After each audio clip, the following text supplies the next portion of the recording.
주간 동안 평안하셨습니까? 오늘 또 우리가 이제 교회 대청소도 있고 또 그렇게 하는데, 아무튼 같이 예배 후에 또 교회 정돈하고 또 더 교제하는 시간 가지면 좋겠습니다. 글쎄, 우리 오랜만에 또 홍 집사님도 어머님이 오셔서 좋으시겠습니다. 그래서 아무튼 저도 오늘 말씀을 통해서 귀한 하나님의 은혜 같이 나눴으면 좋겠습니다. 오늘 말씀을 나눌 제목은요, 선악과 나무와 생명나무입니다. 요즘 한국에는 무교회주의 운동이 많이 일어난다고 합니다. 무교회주의가 무슨 말인지 아시죠? 교회에 나가지 않고 신앙생활 하겠다는 겁니다. 몇 가지 이유가 있는데, 첫 번째 이유는요, 교회에서 디지털이 너무 발전되어 있기 때문에 뭐 스마트폰이나 또 뭐 타블렛 PC, 컴퓨터로 집에서 혼자 예배를 드릴 수 있다는 겁니다. 자기가 편한 시간에 편하게 집에서 뭐 언제든지 예배를 드릴 수 있기 때문에 굳이 교회에 나갈 필요가 없다라고 얘기하는 겁니다. 뭐 충분히 지금 그 트렌드가 그러니까 그럴 수 있습니다. 또 한 가지는 한국 교회가 여러 가지 비리나 잘못된 일로 인해서 문제가 부각되니까 그런 일에 회의를 품은 실망한 사람들이 교회를 떠나고 있다는 겁니다. 이것 역시 충분히 이해가 되는 이야기입니다. 그러나 무슨 뭐 시대가 그 트렌드가 바뀌고요, 그리고 교회에 어떤 문제가 있어서 또 때때로 성도들을 실망시킬지라도 하나님의 주된 감진사는 교회에 있다는 겁니다. 교회를 떠나서는, 하나님의 백성이 교회를 떠나서는 참된 구원을 경험할 수 없다는 사실을 분명히 알아야 됩니다. 그 이유는 창세기에서부터 계시록에 이르기까지 분명히 모든 성경에서는 예수 그리스도와 교회에 대해서 말씀하고 있기 때문입니다. 제가 지난주에도 잠깐 언급을 했는데요, 성경에서 창세기부터는 모든 그 사건들이 다 교회에 관한 이야기입니다. 특히 지난번에 말씀드린 계시록의 사건, 계시록 12장에 보면 임신한 여자와 용의 이야기가 나옵니다. 그 임신한 여자, 아기를 뵌 여자, 그리고 그 여자를 끊임없이 추적하는 그 붉은 용의 이야기. 여기서 붉은 용은 바로 사탄 마귀를 의미합니다.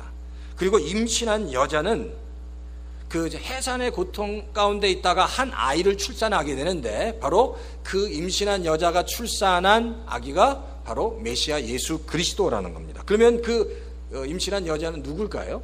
바로 교회를 의미합니다. 바로 예수 그리스도가 하나님의 백성을 통해서 왔다는 겁니다. 그리고 하나님의 백성을 통해서 온 그 메시아가 다시 교회를 세워가는 과정이 하나님께서 이 땅에 이루시는 구원 역사라는 겁니다. 그러니까 예수 그리스도와 교회는 한 몸이다라는 겁니다. 그리고 에베소에서 얘기해, 그리스도와 교회는 한 몸입니다. 교회를 떠나서는, 성도가 교회를 떠나서 구원을 이루어갈 수 없다는 겁니다.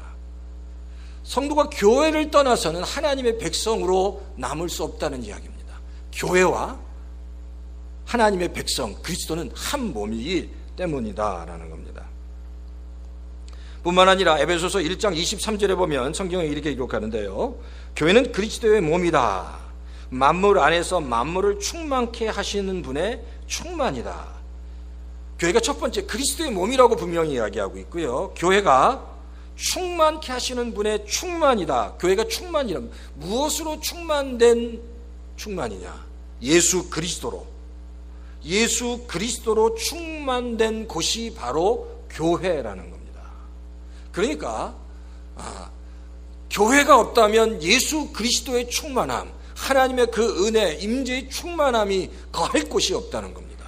그러니까 교회를 떠나서는 성도가 온전한 신앙생활을 할 수 없다는 겁니다. 성도는 교회 안에서, 교회를 통해서 하나님의 은혜를 공급받을 수밖에 없다는 겁니다. 뿐만 아니라 하나님의 백성된 교회가, 성도가 이 교회 안에서 깨달아야 할 분명한 또 한 가지 그 중요한 이유는, 이곳에서 교회 안에서 모든 성도는 내가 누구인지 깨달을 수 있다는 겁니다. 하나님의 지체된 모든 성도는 처절하게 내가 하나님의 백성으로 어떻게 하나님의 백성으로 내가 지금 어떤 존재로 있는지를 깨달아야 된다는 겁니다. 에베소서에 보면 이렇게 말씀하고 있습니다. 허물과 죄로 죽었던 자라고 해요. 모든 성도는 허물과 죄로 죽었던 자라는 분명한 자기 인식이 있는 자만이 하나님의 백성이다라는 겁니다. 내가 허물과 죄로 죽었던 자라는 분명한 자기 인식, 그 자기 인식을 가진 자들이 바로 하나님의 백성이고 예수 그리스도의 지체가 된다는 사실을 우리가 잊지 말아야 된다는 겁니다. 말씀드린 것처럼 창세기부터 요한계시록까지 수없이 많은 사건과 그 상징들이 예수 그리스도와 교회를 설명하고 있습니다. 사실 오늘 우리가 읽었던 선악과 나무와 생명나무 이야기도 사실 그리스도와 교회에 관한 이야기입니다. 그러면 도대체 하나님께서 이 선악과 나무와 생명나무를 통해서 주시고자 하는 교회에 대한 이야기, 그리스도에 대한 이야기는 뭔가 한번 살펴보려고 하는 겁니다. 오늘 본문 9절에 보면 성경이 이렇게 기록하고 있습니다.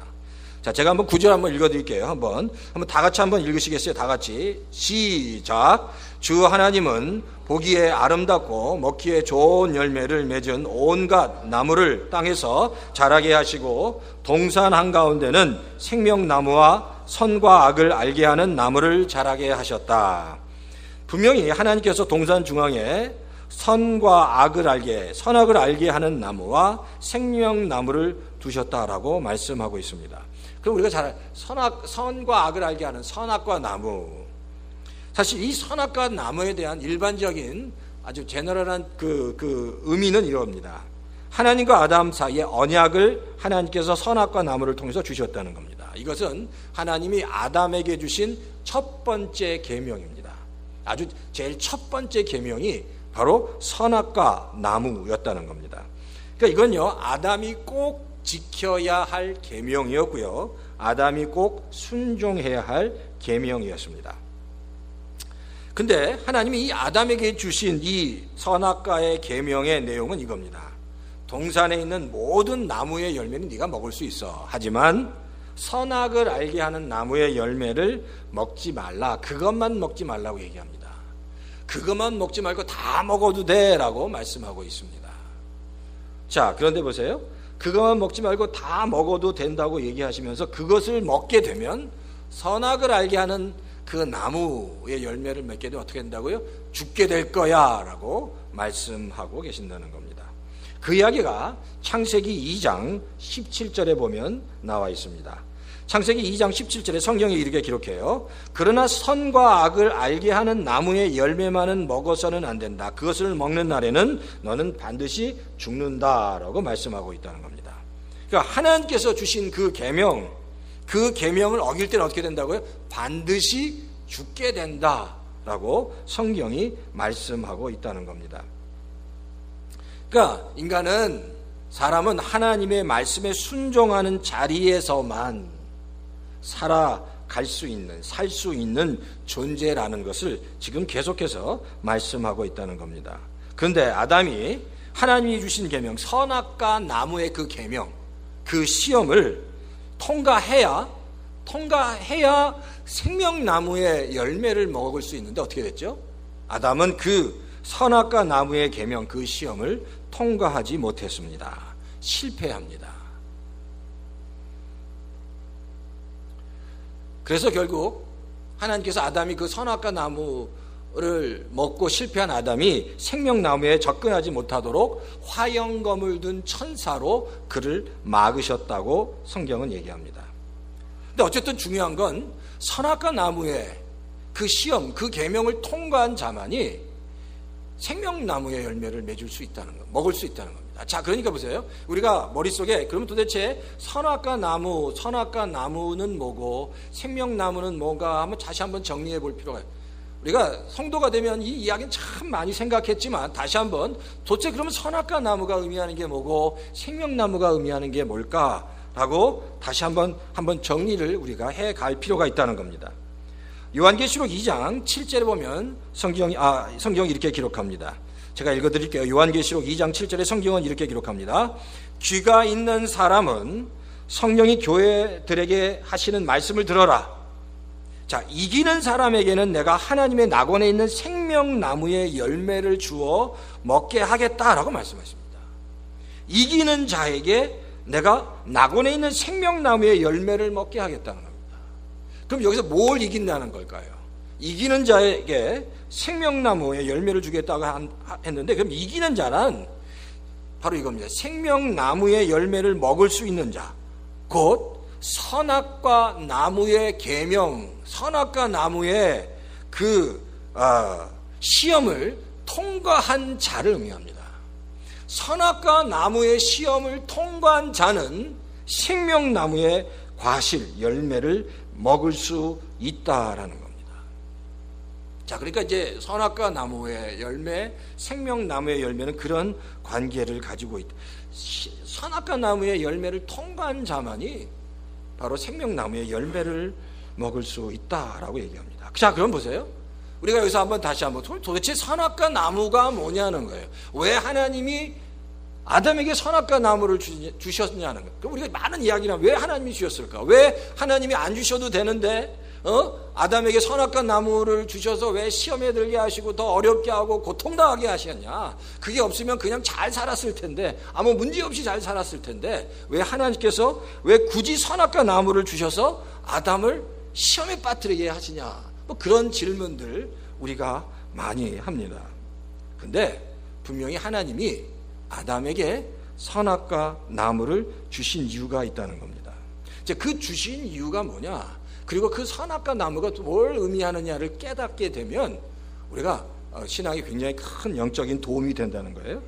자, 그럼 보세요. 하나님께서 사실 아담에게 그리고 인간에게 선악과 나무를 주신 이유는 바로 이 뜻입니다. 그 나무를 통해서 하나님의 은혜를 깨닫도록 하기 위함이다라는 겁니다. 자, 지금까지 잘 이해가 안 되실 거예요. 근데 이 선악과를 주신 분명한 이유는 뭐냐면 하나님의 은혜를 깨닫도록 그 나무를 통해서, 좀 갑자기 왜 이런 말을 하는지 이해가 안 되시죠? 근데 그 선악과 나무는 하나님의 은혜를 깨닫기 위해서, 그리고 그 선악과 나무를 통해서 내가 누구인지 알도록 하기 위해서 하나님께서 선악과 나무를 주셨다는 겁니다. 좀 쉽게 얘기하면 이거예요. 선악과 나무 앞에서 인간이 스스로의 힘으로 하나님의 말씀을 지킬 수 없는 존재라는 것을 깨닫도록 하기 위함입니다. 자, 그 보세요. 그러면 좀 더 쉽게 제가 설명을 드릴게요. 그러면 이 선악과 나무가 상징하는 게 뭐냐? 이 말씀을 드리면 쉽게 이해할 수 있습니다. 선악과 나무가, 선과 악을 알게 하는 나무가 상징하는 것은 바로 율법입니다. 율법. 자, 율법 하면 우리 성도님들이 아주 잘 아실 겁니다. 율법은 하나님께서 이스라엘 백성들에게 허락하신 겁니다. 자, 그런데 하나님께서 보세요. 이스라엘 백성들에게 율법을 허락하셨을 때 어떤 의도로 허락하셨을까요?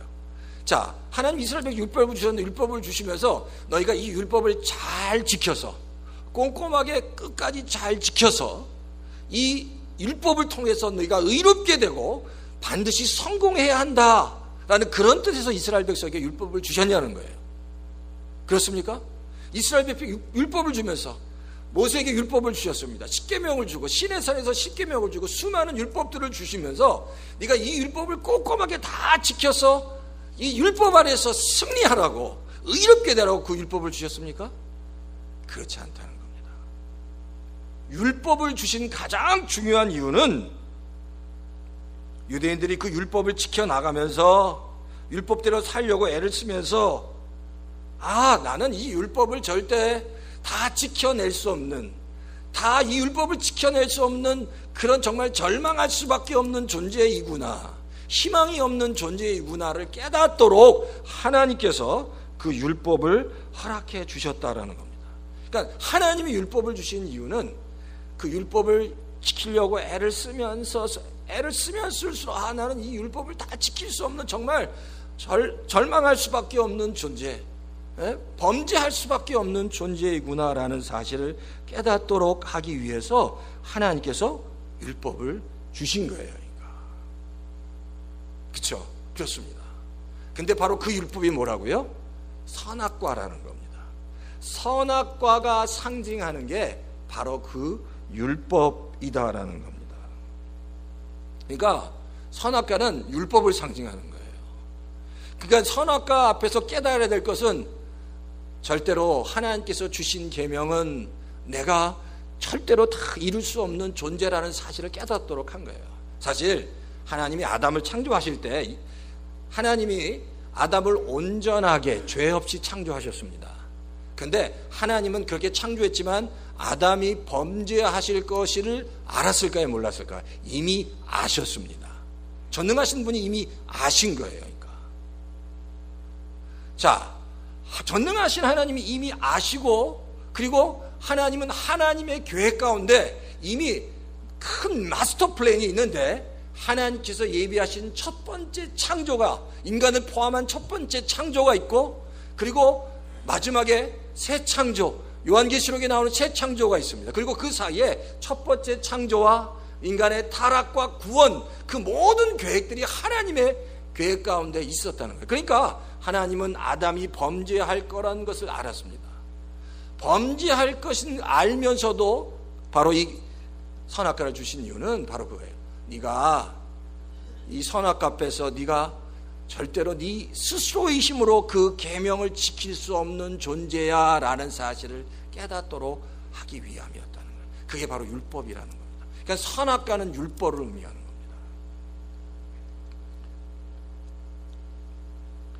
자, 그러면 그 율법 앞에서 성도가 깨달아야 할 게 뭐냐는 거예요.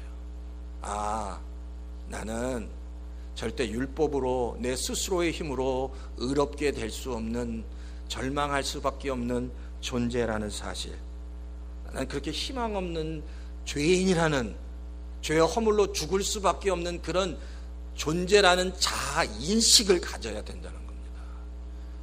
그러니까 하나님이 그 율법을 통해서 그 나는 죄인이고 절망할 수밖에 없는 자라는 자인식을 가진 성도에서부터 하나님의 구원의 은혜의 역사가 시작된다는 겁니다. 그러니까 하나님의 교회는 바로 그거예요. 하나님의 교회는 내가 내 스스로 모든 것을 할 수 있는 자라고 생각하는 자들의 모임이 아니라, 내가 했었지만 나는 절대 내 스스로 하나님의 율법을, 하나님께서 요구하시는 것을 다 지킬 수 없는 자입니다라고 고백하는 자들의 모임이다라는 겁니다. 거기에서부터 교회가 하나님의 은혜를 경험하게 된다는 겁니다. 그러니까 끊임없이 내가 누구인지를 알아야 한다는 겁니다. 사실 그게 하나님의 은혜입니다. 은혜라는 게 바로 이겁니다. 자격이 없는 자에게 무상으로 거저 주시는 하나님의 선물이 은혜라는 거예요. 그러니까 하나님 앞에서 나는 자격이 없습니다. 자격이 없는 자입니다. 죽을 수밖에 없는, 정말 그런 절망할 수밖에 없는 자입니다라는 고백, 그 고백을 하는 자를 하나님께서 기뻐하시고 그에게 하나님의 은혜를 허락해 주신다라는 겁니다. 그러니까 이 믿는 자들은 이 하나님의 은혜가 무엇인지를 깨닫는 자들입니다. 그리고 하나님은 그런 자들을 사용하신다는 겁니다. 하나님께서 이스라엘 백성을 선택하실 때도 사실 하나님 분명히 그들을 선택하신 것이 하나님의 은혜라고 이야기하십니다. 하나님의 은혜다. 이스라엘 백성이 대단해서 뭔가 특주를 났기 때문에 그들을 선택한 것이 아니라 하나님의 은혜로 이스라엘 백성을 선택했다라는 겁니다. 근데 이스라엘 백성은 착각을 해요. 자기네가 뭔가 대단한 자들이라고, 그래서 하나님이 자신들을 선택했다고 생각을 합니다. 그러나 하나님께서 분명히 말씀하세요. 이스라엘 백성이 대단해서 선택한 것이 아니라 바로 하나님의 은혜 가운데 그들을 선택했다는 겁니다. 신명기 7장 6절과 7절 말씀에 성경이 이렇게 기록합니다. 제가 읽어드릴게요. 신명기 7장 6절과 7절에 당신들은 주 당신들의 하나님의 거룩한 백성이요 주 당신들의 하나님의 땅 위에 많은 백성 가운데서 택하셔서 자기의 보배로 삼으신 백성이기 때문입니다. 주님께서 당신들을 사랑하시고 택하신 것은 당신들이 다른 민족보다 수가 많아서가 아닙니다. 오히려 당신들은 모든 민족 가운데서 수가 가장 적은 민족이기 때문이다 라고 말씀하고 있는 겁니다. 그러니까 이스라엘 백성을 선택하신 이유가 그가 아주 작은 자들이기 때문에 라는 겁니다. 그들이 무슨 잘나서가 아니라 작은 자들인데 하나님께서 그들을 그저 선택하셨다는 겁니다. 신명기 9장 4절과 5절에도 성경에 기록합니다. 주 당신들의 하나님이 그들을 당신들 앞에서 내쫓으신 다음에 행여 내가 착하기 때문에 주님께서 나를 이끌어서 이 땅을 차지하게 하셨다고 생각하지 마십시오. 주님께서 이 민족을 당신들 앞에서 내쫓은 것은 그들이 악하기 때문입니다.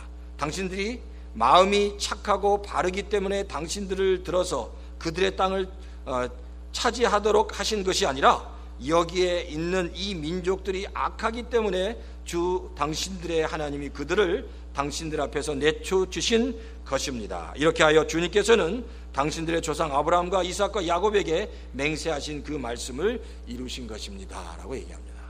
그러니까 그 근거가 이스라엘 백성의 대단함이 있지 않다는 겁니다. 그들은 아주 연약한 자들이었고 부족한 자들이었지만 하나님의 은혜로 택했다는 겁니다. 자, 그러니까 이게 하나님의 백성의 그 자의식은 바로 여기에서부터 시작하는 겁니다. 내가 대단해서가 아니라 정말 부족한 절망할 수밖에 없는 존재지만 하나님이 그 은혜로 우리를 선택해 주셨다라는 거예요. 이게 바로 하나님의 은혜라는 겁니다. 그러니까 선악과 나무를 생각할 때 그리고 그 율법을 생각할 때 그 율법을 통해서 주시고자 하는 메시지는 그겁니다. 네가 어떤 존재인지, 하나님 앞에서 어떤 존재인지, 절망할 수밖에 없는 존재라는 사실을 깨달으라는 겁니다.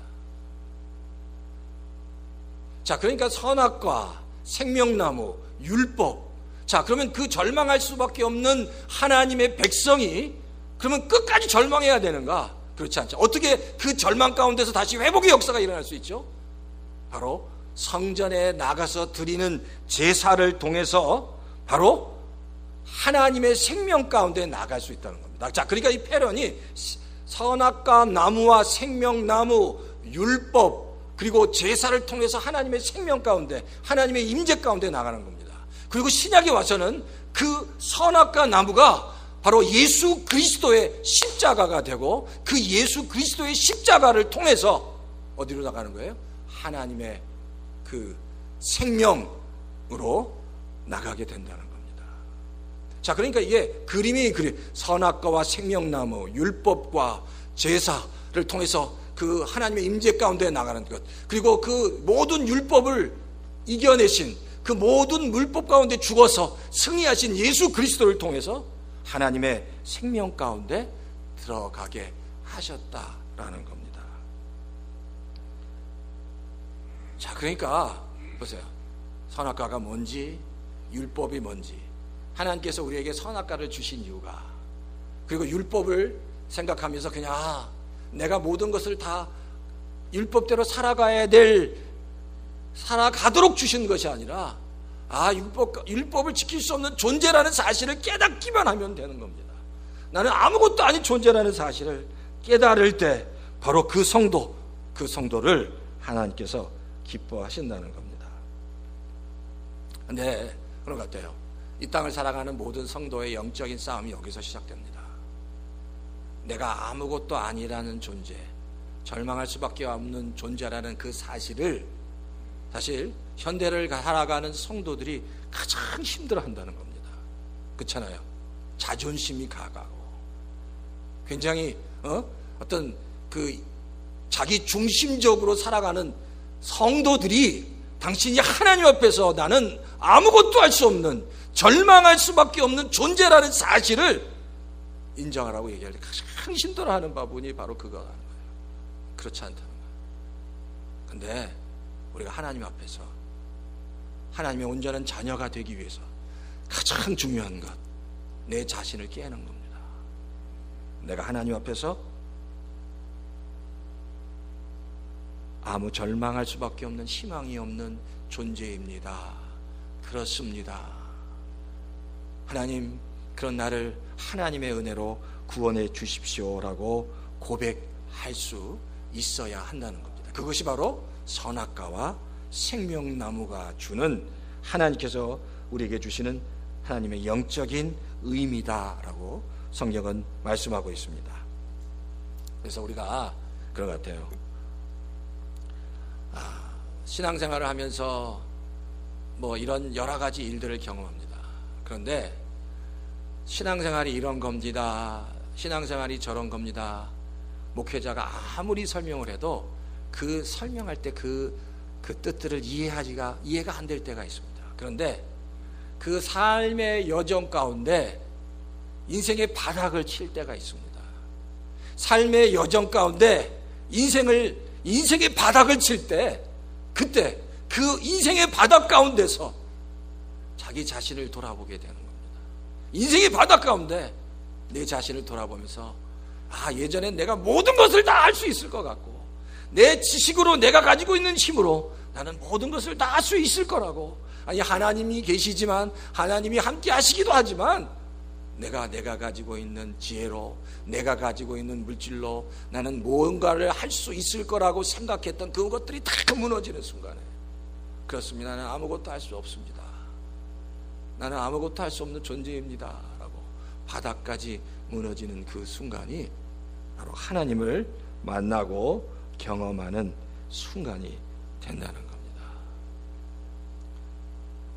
성도에게 있어서 그렇기 때문에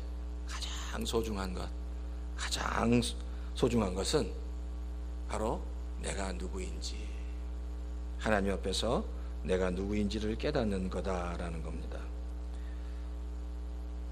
유대인들이 항상 그런 착각을 하는 겁니다.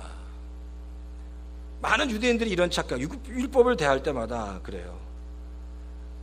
내가 내 자신의 힘으로 율법을 지켜나가려고, 열심히 지켜나가려고, 그래서 하나님 옆에서 자기의 의를 쌓으려고 했던 겁니다.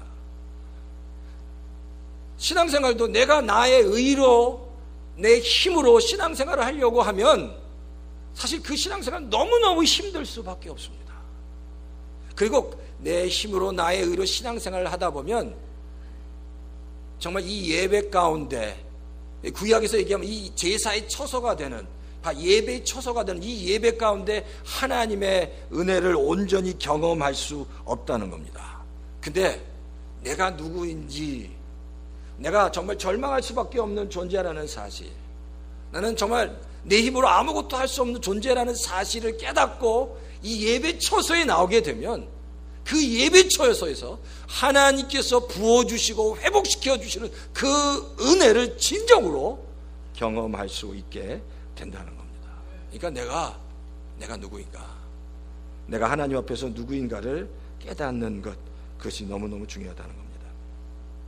로마서 12장 1절에 보면 성경이 이렇게 기록합니다. 하나님의 자비하심을 힘입어 너희 몸을 하나님께서 기뻐하시는 거룩한 산 제물로 드리십시오라고 얘기합니다. 로마서 12장 1절의 말씀처럼 바울이 이렇게 너희 몸을 하나님께서 기뻐하시는 거룩한 산 제물로 드리십시오. 이 산 제물이 뭡니까? 제물이 살아있다는 게 아닙니다. 살아있는 우리가 죽은 제물처럼 하나님께서 드려지는 것을 얘기합니다.